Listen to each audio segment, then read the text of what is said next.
Hey everyone, welcome back to another Coffee with Laura. Of course, I am Laura, and today we're going to talk about an important topic, self-doubt.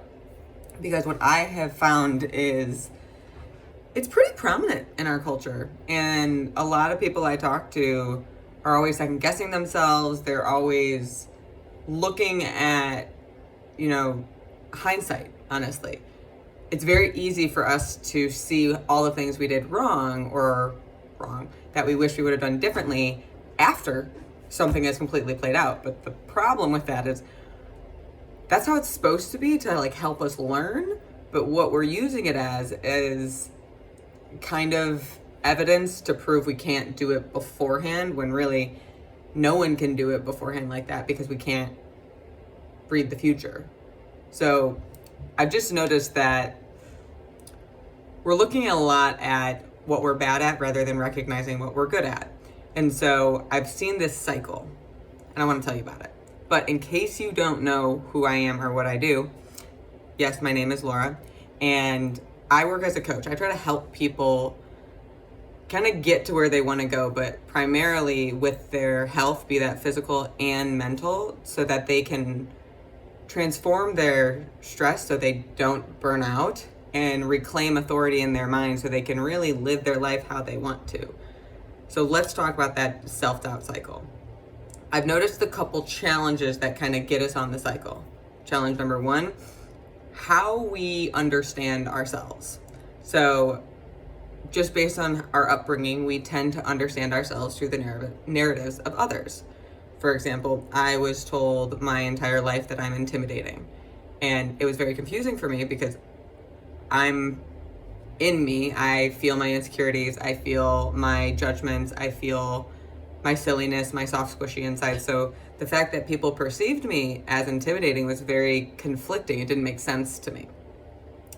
But I started to just accept and understand, okay, I guess I'm intimidating. I don't know what that means or how. And it actually confused me about the definition of intimidating for a while because I heard it so much. So I understood something about myself that isn't necessarily true.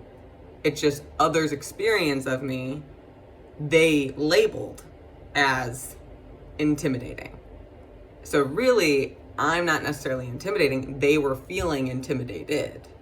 So there's a difference. So you might hear things about yourself like you're too sensitive, you're too much, you're not doing enough, you need to work harder. So these are things that you hear and you kind of adopt them and you're like, yeah, I'm not doing enough. I am too sensitive. It's not safe for me to just have my authentic expression. That's not necessarily true. That's a challenge that you face, and you adopted this because of the people that you trust and how they influenced your perception of yourself. The second one, which kind of ties into, the second thing influencing how we don't understand ourselves, is that whole idea that we're understanding ourselves through the experience of others, through the narratives of others, is always filtered through their lens. So it's like you're trying to understand who you are, filtered through their lens, filtered back through your lens, and you're understanding that as yourself. So using my example of intimidating, I don't feel intimidated by myself, which is why when I was hearing it so regularly and I was using their lens, okay, they're intimidated by me, so that must mean I'm intimidating, but I'm not intimidated by me. It wasn't computing.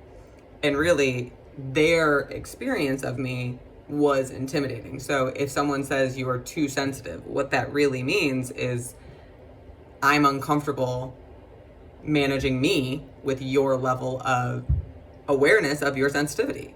Sensitivity isn't a bad thing. It really speaks to the degree of awareness of it. So don't accept identities about who you are based on the lens of others. And then we also have cultural messages. They're different for women and for men. Very common one for women is you have to be thin. The end of the sentence, you won't find love. You're never going to make it in the world. People aren't going to like you. We just associate being thin to mean all these other things. And these messages aren't said. They're subliminal, I can't say the word. Subliminally, let's go with that, kind of implanted in our brain beneath our conscious awareness, and we just adopt these like, okay, yeah, that's the message, that's the belief, that's what we have to do. Men get ones like be a man, don't have feelings, which is like be a man, don't be a human, but hide your emotions is one, or eat real meat is another one that men get. So like there's all these cultural messages that influence how we think we should be and how we understand ourselves. And then there's our childhood adversities and adaptations. You know, as children, we need to feel loved and feel like we belong. And certain authentic things that we might do might not always go with our family of origin. So we learn ways to adapt to our family of origin and believe that to be who we are. So one that I experienced was people pleasing. I thought that was just who I am. Like I just put others' needs before mine. But really that's what I learned to do when I was a kid so that I could survive and get the love I needed. And then as I grew up, I was able to ask for my needs. It was uncomfortable as hell at first, but I was able to ask for my needs and transferred the kind of people pleasing into what it really was like true authentic of me, which is being supportive and creating community and connecting. It just also cares for my needs now, whereas before that was the part that wasn't. So like you're gonna have different adaptations that you created from your childhood, and all of those kind of go into the first challenge that get you on your self-doubt cycle of you don't really understand who you are. The second challenge, we are scared. I know we don't like saying that we're afraid, but everyone is afraid every single day. Their awareness of it or their willingness to verbalize it are two totally different things. And it's not a bad thing. Fear is bad when it's mismanaged and when we let it own us. And that's honestly what most of us are doing because we don't want to admit that we're scared. But we're scared to get it wrong. And that creates a crap ton of doubt. That's where that like hindsight is 20/20 thing comes in, because we see, oh, well, I made all these mistakes that I realized in hindsight. So I can't trust myself to begin with. And then you kind of go into this paralysis because you're so afraid to get it wrong that it's like, well, what do I do? I can't trust myself. The hindsight 20/20 taught me that. So like, but really it's every situation is unique and you have to learn elements of yourself to trust and where you might have weaknesses and where you might need to reach out for more support. There's nothing wrong with that either. But we are also really scared because we're scared what others are thinking of us. Largely because we don't really know what we think of ourselves. And that kind of goes back to the first challenge of we're so used to understanding ourselves through the lens of others. The more we do that, the less we understand who we really are. So we have to get the feedback from the outside world through the people. And we don't really know what they think of us. Someone could say, oh my God, I love you. And then tell all their friends how much they hate you. Like it could be a complete mask. And I forget who said it, but there's a really famous quote that's, I'm not who I think I am. I'm not who you think I am. I am who I think you think I am.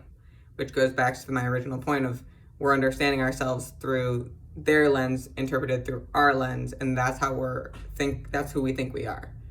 And that creates a lot of fear because we're afraid if I wear this, if I say this, then I'm going to disconnect from my community. I'm not going to belong anymore. And it might seem grandiose or bigger than reality, but we're tribal creatures. We need that. So it is scary, and it is scary to feel like our identity is being threatened or that we're going to be left alone. So that's challenge number 2 that gets us on it. So instead, so those are the kind of the 2 main sources. Here's what I think you need to do, or advise you to do, in order to boost your confidence. Get to know you. Via you, though, not through the lens of others. So how do you get to know you?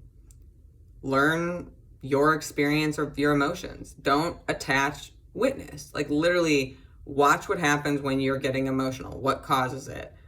How do you respond to different emotions? How do you know when you're getting stressed? Like literally understand the internal environment of you and the external circumstances that might trigger things in you, and even ask, like, why did that make me feel this? Why didn't that make me feel joy? Why did it make me feel sadness instead? You're going to learn a lot about yourself that way. Strengthen your self-expression. A lot of times we are so afraid of what others are going to think that we throw it out at a cost to ourselves. We can't swallow our voice because we're scared of what others think, but we're never going to know what they think. I encourage you to use that as a cue to get curious about what you think of you, because that's really what matters, and it's what's going to get you through your life. Connect in your relationships. Now, connection isn't a superficial thing. It is typically uncomfortable to certain degrees, because in order to get to deep connection, you have to be vulnerable. And if you've ever felt like true connection, which hopefully most of you have, it is a unique experience. And then there's kind of like superficial connection, which is called like fun. But connection is super restorative to our stress and to our energy in general. And we're really minimizing its impact and calling connection, like we're able to contact people more readily with our internet and all the social media and whatnot. I'm not dissing that, because obviously I'm using it and I'm a fan of it, but that it's not a substitute for true connection, being the point.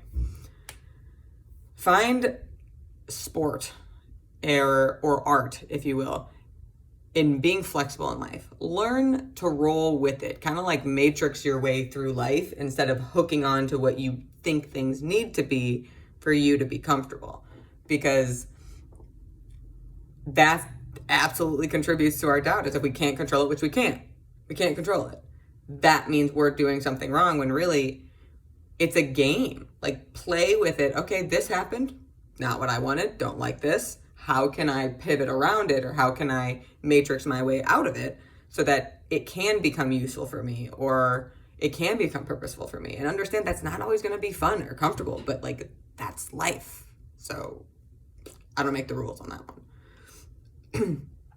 Learn to enjoy growth as a guide in life.